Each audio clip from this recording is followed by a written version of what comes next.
know the vibes. Welcome back to another episode of the Hoop Genius podcast brought to you by NBA 2K25. It's myself, Momo. Alongside me, as always, the three-time NBA champion, Mr. BJ Armstrong. BJ, how's it going, my brother? Oh, Mo, how you doing, man? I need to get myself organized a little bit here today. I'm out of sorts a little bit. Hey, Out of it's all sorts. good. How we doing? It's the off Is my camera season. all right, Mo? Is my Hey, it's camera all always right? good. It's always good, brother. It's Okay, always good, good. good, We've good. we got a good one today. Okay. I put the word out to the people. I said it's so cold in England, we need to heat things up. So give me your hottest takes ahead of the season. Give me the Okay, okay. spiciest takes that you've got.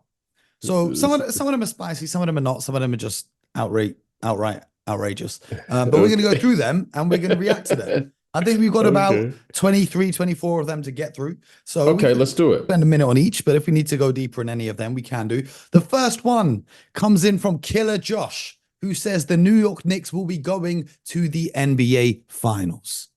I respect that. The Knicks are a good team. Respect that. However, if you're asking me today, I would say the Boston Celtics. But I would say this: one or two injuries to the Celtics, then I think it's the Knicks. Absolutely. But the Knicks, I can respect that. I respect that. It's going to make it interesting, especially in the Eastern Conference. You have Philly right there. Of course, we have Giannis. But right now, I would say the Boston Celtics is if everything remains um, as is at the moment, health and all those things, I would say the Celtics. But I can't discredit the New York Knicks. I think they're going to be a formidable opponent this year. But more importantly, I think they have a deep team, and Jalen Brunson and company, they will be right there in the mix. Pavlo G says, "Would you say the Knicks versus Celtics is a legit rivalry? Surely, if the healthy Knicks would have given the Celtics a much harder battle in last season's playoffs over the pace. Last season is last season, and we can do shoulda, coulda, wouldas, and if someone was healthy, if someone was the facts are the facts. I wouldn't say that the Knicks and the Celtics is a legit rivalry because I think for a real rivalry, you got to have a little bad blood. Like you saw that Timberwolves Knicks game in the preseason there. Now I'm looking forward to those regular season games because you got Dante DiVincenzo talking some trash to Tibbs, talking some trash to Brunson, squaring up with Rick Brunson after the game. That's what you want to see in a rivalry. I don't think there's any bad blood between the Celtics and the Knicks right now. What do you think, B? In order in my generation to be considered a rivalry, you have to have won something. You got to win. You got to, you know, a little trash talking does not include you being a rivalry. This is a new However, world, BJ. This is a new I world. know. Again, that's why I preface it by saying, and I get I'm a little older. I would like to, you know, the Lakers and the Celtics. That was a rivalry. Was. Okay, Ain't well, anymore.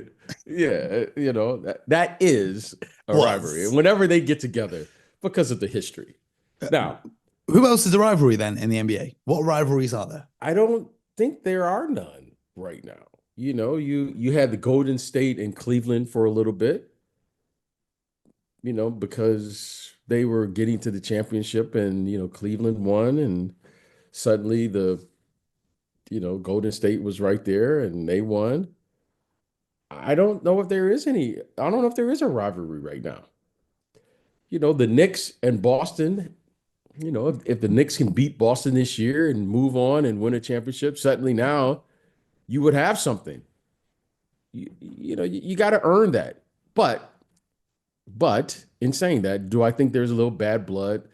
There's a little, you saw a little trash talking going on in the preseason game, which is good. And we're discussing it. But now let's get to the game. And you got to win. And that is the core of a rivalry, is when you have two excellent organizations, excellent players, excellent coaching, and now the game is going to be settled in between the lines. And that's what I would love to see. Okay, well, Mr. Jay Breezy has a hot take that I don't think you're going to like because it's about your Chicago Bulls. Okay. He says the Bulls aren't even going to win 10 games this year. They'll win 10 games. They will win 10 games.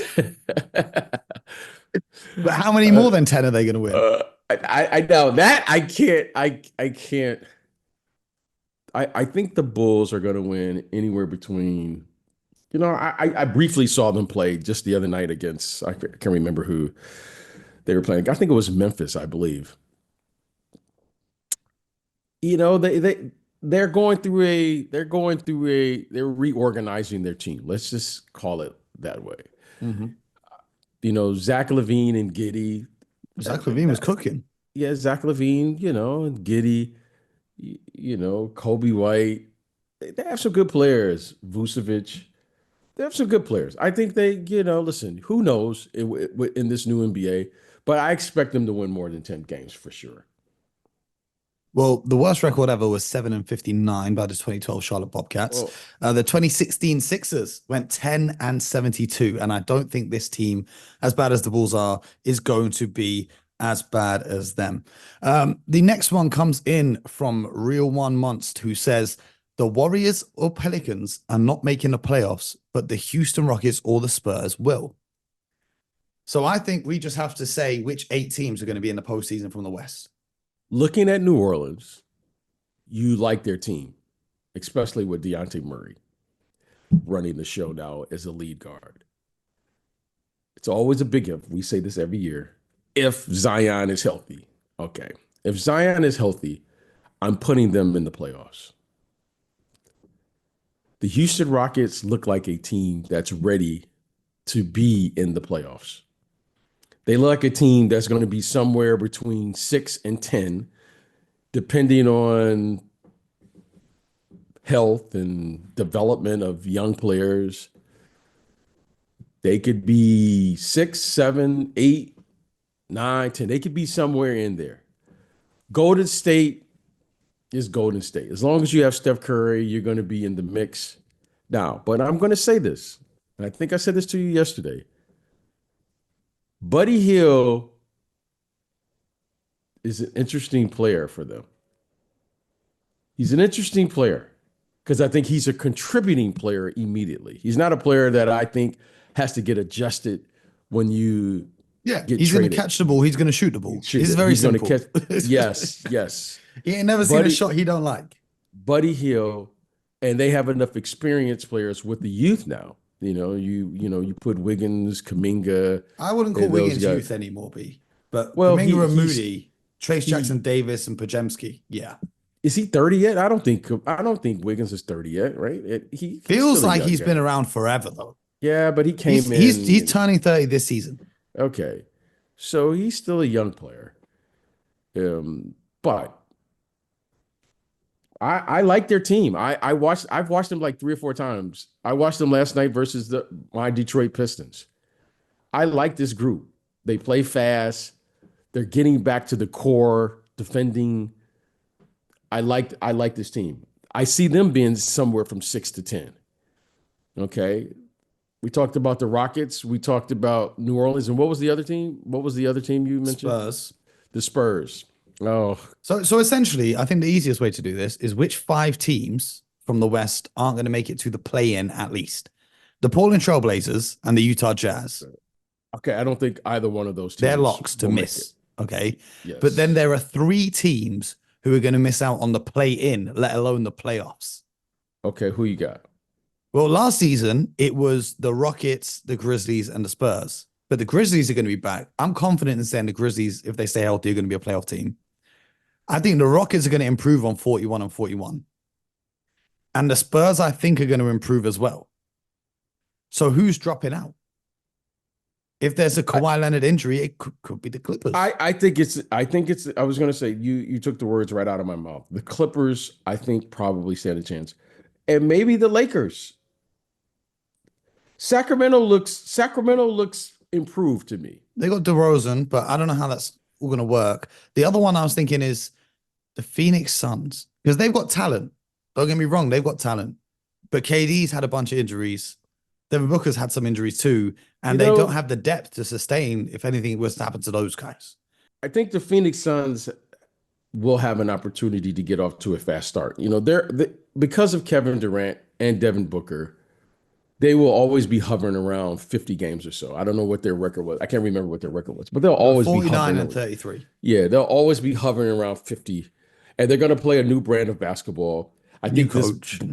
new coach, new flow. I think there will be some positive energy in the building. Now, Kevin Durant is just too good. He's just too good of a talent to not make the playoffs. He's just too good, especially on the offensive end. He'll be playing that 3-4. He'll be, Yep. He played 75 games last season, but the season yeah, before he played 47, before that he played 55, before that he played 35, and the season before he didn't play.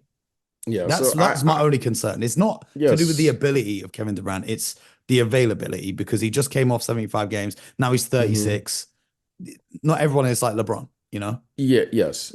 But he's still that level of talent Oh yeah. for me. I think if you're saying, I think the Lakers could be in that mix, but it could be a number of teams. I mean, From what I've seen so far, I regrettably say that I like what I've seen from the Lakers so far, but only time is going to tell. I like the Lakers. I do like the I don't Lakers. like them, but I like I, them. I like them for them. Do you know what I mean? but what I don't like about this Lakers team is their ability to play consecutive games. Mm. You know, LeBron on Monday and Tuesday, I think is good. I don't know how he's going to be on Well, I've been watching that Friday Starting and Five Saturday. documentary on Netflix, and LeBron last season was enraged that they had him on a minutes restriction, and he's talking like, "I'm in the best shape out of anyone here. Let me play." So That's fine. I don't That's know. fair. Do you know what I don't I'm like just about the concerned. Lakers? I don't like their name. I don't like their jerseys. I don't like the way their fans have mad arrogance. I could go on. Let's move on to the next one. Mr. Yes. TMB says, someone told me that Charlotte is making the playoffs this season. I don't know how that happens, but interested to hear your thoughts. I can't see the Hornets making the playoffs this season. No, but I do expect them to improve by 10 or more I think games. they could make the play in, but I don't see them making the playoffs. If they made the play-in game, that means they would have to improve by 15 or more games, right? Well, I'm looking at the East like this. You got Boston, New York, Milwaukee, Philly. That's four. That should be locks for the playoffs, right? And then Right. you've got Cleveland, Orlando, Indiana, Miami. That's another four. That should be locks for the playoffs, right? Okay. And then after that, you've got the Bulls, the Hawks, the Nets, the Raptors, the Hornets, the Wizards, and the Pistons. Two of Well, those teams are going to be in the play-in. here is how many games they win? About 20 something last year? No 21 more than games, 21 25. wins for the Okay, Hornets last okay. season. So now to get into what 9 or 10, that's what 36, 30, Yeah, that's between my 36 to logic 40. is based more on the teams that finished ahead of them doing worse than them doing better. Like Okay, the Nets are that's full fair. on tanking, apparently. The Raptors going for their younger look. The Hawks, I don't know what to think of the Hawks, although Ricochet has looked pretty good. I just don't know what to make of them. I need to watch them properly and see how they start the season. But that's my logic with it. It's Yeah, not that the Hornets are going to be amazing. It's more like a lot of the teams in the East are looking at Cooper Flag and they're saying, we want you on our team. could be. That could be the case. I have no idea. But when you start improving by 15 or more games, that's a significant jump. And whichever one of those teams, right? Charlotte, I think Washington, Detroit, right? Those teams all, you know, they didn't win more than 20 something games last year. That's a significant jump. So I'm going to say this. I think Toronto should be better. Healthy with quickly RJ Barrett and those guys, Scotty Barnes, they should be better. I think they probably should move up. I think Atlanta probably should stay right where they're at, you know, with 35 or 36 wins, somewhere between 36 and 40 wins, whatever they were Yep. here. 36. And yeah, 36, is that what they want? Yeah. But it's possible Charlotte could be. I mean, if listen, LaMelo is a player. But again, health is a concern. So his availability is a big important. It will be very important and be one of those things we need to watch with his availability. Because if he plays more than, let's say he plays more than 65 games this year, Yep. I think it's a possible for them to, tiptoe in the play in and maybe get to the playoffs. Okay. Benjamin Alsop says Shaedon Sharpe will be the most improved player this season. Isn't he hurt right now? I have no idea. I think that's I'm not with going to lie to Portland, you. I've right? not really been caring too much about the Oh, Bo, that's Trailblazers not like recently. you. Well, I think he's injured. Can you look that up, Bo, just to verify? I think he I is can injured right indeed. now. I can indeed. He is. He suffered a small posterior labral tear in his left shoulder. So he is currently injured. Yes, that's what I thought I saw that. He's Yeah. going to be missing the first 4 to 6 weeks of the season. But I just don't think the Blazers are going to be good enough to anyone get an award from the Trailblazers. You know what I mean? I expect them to be at the bottom of Mhm. the West. Um, Umar says Klay will be back to his old self at the Mavericks. I just don't see that happening on the defensive side of the court. Offensively, with the way that Kyrie and Luka can draw attention from the other team's defense, he's going to get a bunch of open shots. And Klay Thompson could be 100 years old and he'll still knock down open threes. I just don't know if he could still do what we know Klay Thompson could do on the defensive side of the basketball. So when you say back to his old self, I don't see that happening. Do you? I do see him taking on a new role with this group, and this team is going to need his ability to score in bunches. And they have two exceptional scorers, as you know, Luka and Kyrie. Now you have a third scorer who's capable at any given moment of having a quarter or two. Without dribbling. He could Yes. give you 30 with So no I dribbles. think he fits into what they do. They have two exceptional offensive players who are willing passers, and what he provides is scoring and scoring in bunches. I'm not looking for him to be the defensive player of old. I don't think that his role, I don't think that will necessarily be his role or what he's asked to do. However, he has a skill set that's needed. And at any given moment, with Lively and others, Klay Thompson's skill set will be asked to come Yep. to the Yep. forefront. At any given moment or series, as you know, he's a clutch performer. He's capable. So I think this will be a good fit for him basketball wise. Absolutely. Kobe says that the Suns will be top three in the West when the season is over. Who will be? The Phoenix Suns. You know, with Kevin Durant, No, even with Kevin I, Durant. Come on, man. yeah, Come I on, come can't. on. The West is good. Like, If and this Kevin isn't a Durant, slight on the Suns. I just no, think there are if teams that are better. you can make that argument. However, if Kevin Durant is healthy, that's a big if. If he's over 70 games, I could easily see them being in the top three or four He was over in the 70 Western. games and they were sixth last season. Yeah, And the Thunder but have got better. The I think Nuggets they are are still better there. this year. I The think they're. Timberwolves are still there. The Mavericks have got better. So that's 4 teams ahead of the Suns. I think they can. I think they have a chance. I really do. I just think they do. I think they, as long as Kevin Durant is on the floor, I have to give them. I have to give them a boxer's chance. You know, he's that good, and Kevin Durant is capable. He has shown, and if he can put together a year, especially with this new offense, I think this new offensive thing that they what Bud will bring in and how they'll play, I think will benefit them because people won't really know how to defend them, especially in the first 25 or 30 games. But I agree with you, they're not deep, but I think they are improved, and I think they will have a better outlook. You know, they had like a little cloud over them for the last year or two. Mm. And I think Coach Bud, I think they'll have a new kind of revival, if you will. And you know, I watched them play the other night. I think it was against the Detroit Pistons. And the kid Jones, is it Tyler Jones? Tyus Jones. I think Tyus Jones will be a solid, really, really solid pickup for them because it'll give them stability at the lead guard position, which they didn't have last year. You know, they had Devin Booker playing there last year. They had, you know, guys playing out of position. But I think Tyus Jones will give them some stability there. And I think that will help. And I'm, you know, and it's like I said, you have Devin Booker, you have Kevin Durant. I think they'll be fine. Luke Smart says that Ja Morant will be top three in MVP voting this season. How could you go against that? You know, we want to I see think it'd be that. pretty easy to go against that. just based on not anything against Ja Morant, but there's just so many good players in the NBA. Like you got Shea, you got Jokic, who's still going to be there. You got Giannis, who's going to be there. You got Luka Doncic, who's going to be there. Top three is going to be tough to get. Like top five, I could say top five. You got Anthony Edwards, you got Jason Tatum, you got loads of guys that could be in the running for MVP this season. Top three, to confidently say someone's going to be a lock for top three, outside of Shea, who I think is going to win it, just because Jokic just won it too many times already. I don't know how you can say for sure that he's going to be top three.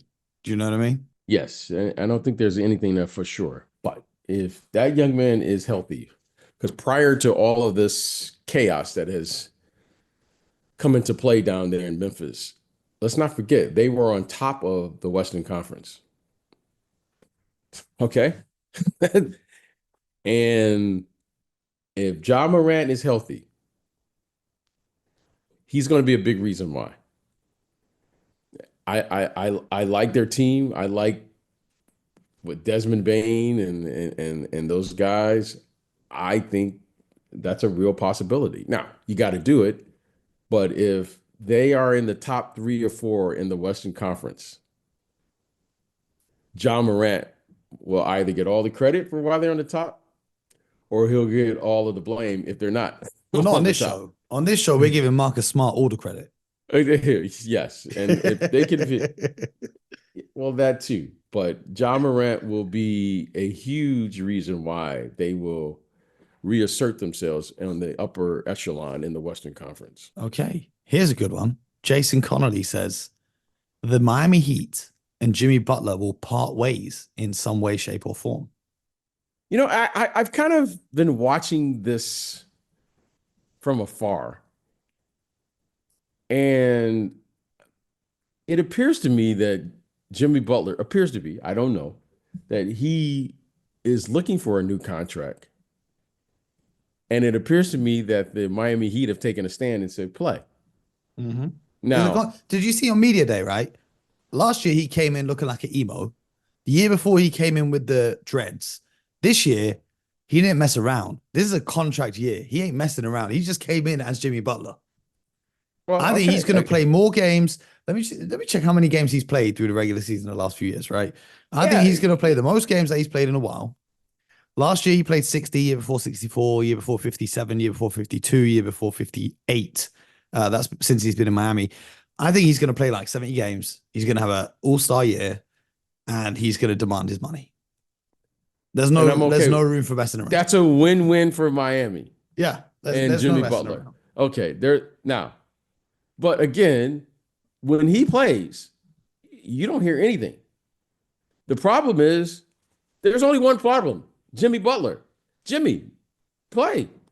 You play. We need Jimmy Butler to be, Bam has ascended now to he's a perennial all-star. Okay.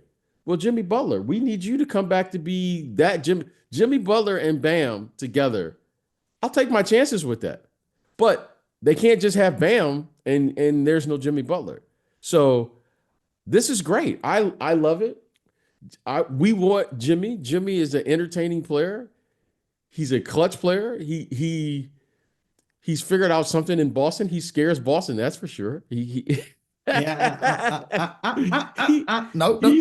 I'm not scared of no Jimmy Butler. Yeah, I'm scared of Eric Spoelstra's black magic juju that he does, where he suddenly turns Caleb Martin into a 70% three-point shooter when he decides to play against us.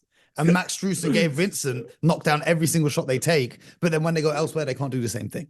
Yeah. I don't know what they doing over there in Miami. That's what's scared. I'm scared of Jimmy Butler. Maybe Grant Williams might be scared of Jimmy, but I'm not. Okay. Do you know what I'm saying? I'm not. Yeah, I hear you. But that would be great. I want to see Jimmy Butler. I do. So listen, if he doesn't play, then I think they have no choice but to trade him if he doesn't play. But if he wants to get a new contract for an older star who wants a huge salary that doesn't play, no one's going to trade for that. You would think no one would, but someone will. It's the NBA.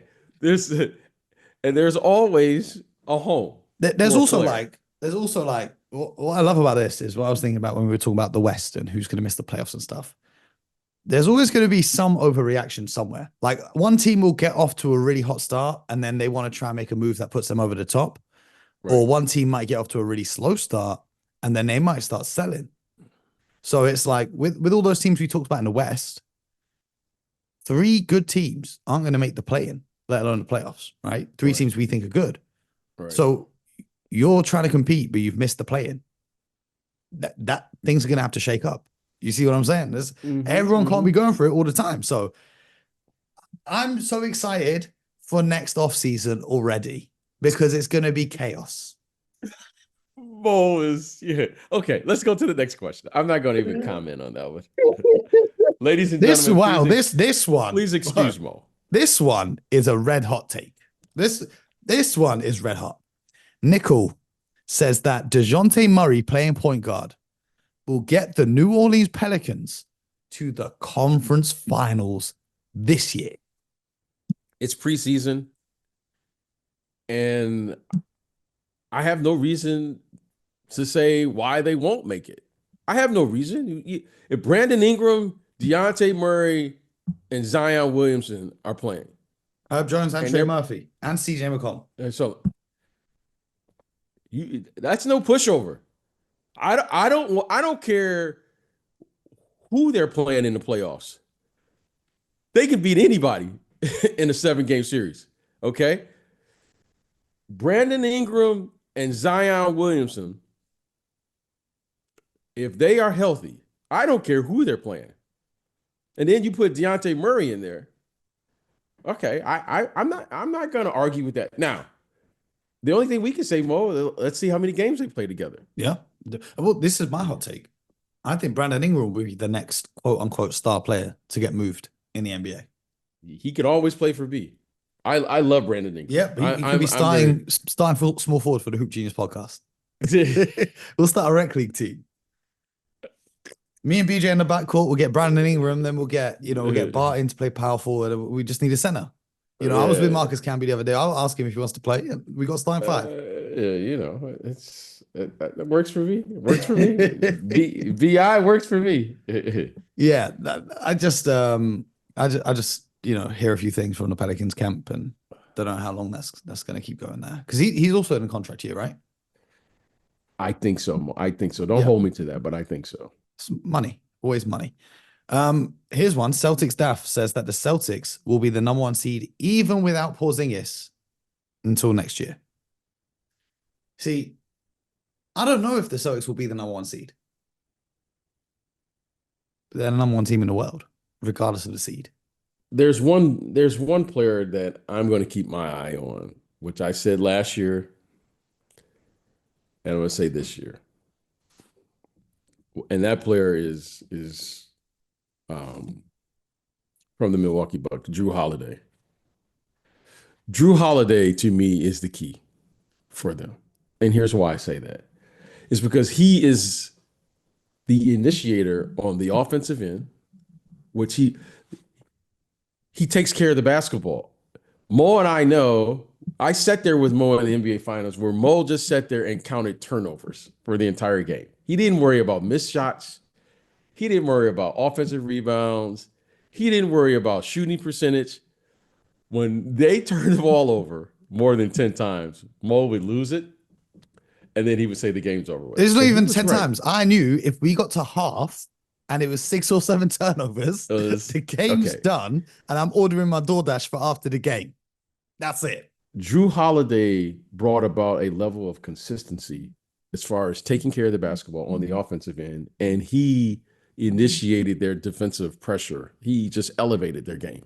Now, I know a lot is being talked about Porzingis. And when he is healthy, it's great. But let's just call it like we see it. As long as Uncle Al is ready to play, because he's the stabilizer back there. Mm-hmm. Okay? We just have to get through these 82 games. I'm not worried about Al in the first 82. Let's just get enough games to where he's in condition so that he can give you, what is it, 15 wins now or 16 wins in the playoffs. Al is in the front court what Drew Holiday is in the back court. Those two are the key to the team. They have enough scoring. They have depth. They have role players. Porzingis, in my opinion, he is an X factor. He's an X factor. When he's healthy, wow. When he's not, they're still really, really good. And they won with him, and he wasn't healthy. I mean, he was only be able to give them spot minutes during the course of the playoffs. So, in saying that, as long as Drew Holiday is taking care of that basketball, because Mo doesn't have to go crazy and worry about turnovers, I think they'll be fine. And they look, especially at the start of this preseason, that they are up and ready for the challenge. Well, BJ, we have a lot more takes to go through. We'll get to them tomorrow, but I want to end this episode with some happy news that's just come through to my phone. Okay. After missing 2 straight NBA seasons, Chicago's Lonzo Ball is expected to make his return to basketball on Wednesday versus Minnesota. Major comeback from a cartilage transplant surgery for Ball, who last played in January 2022. Shout out to Lonzo, Welcome man. back. Yes, welcome back. Lonzo. That's always coming back from a knee injury is difficult. I remember the first time I had surgery, and certain things you never worry about. I never worried about being in shape. I never worried about Speak for yourself. yeah, and I never worried about like for the most part I didn't worry about not being fast enough. But when I came back from my first knee surgery, you feel off balance. You don't feel, you things you would normally do, you just pull up and shoot, or you would start. All of a sudden, there isn't the balance that's there. So, he's been off for a couple years now. And, it's going to be tough. I'm expecting him. I don't know what to expect, really, because he's been off for 2 years.